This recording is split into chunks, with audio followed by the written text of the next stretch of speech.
It's a huge number. It's a little over 2.4 million square feet of turf, and the annual savings is going to be way over 145 million gallons a year.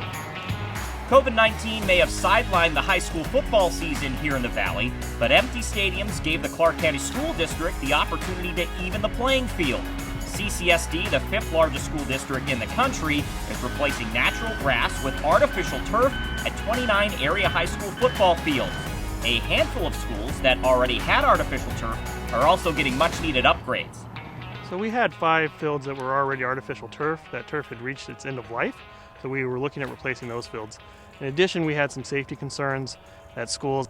We made the decision as a district that we should bring all fields to current standard and make sure that all students had the same playing surface. We're being very aggressive here at the school district, and we plan on having all fields replaced before March of 2021.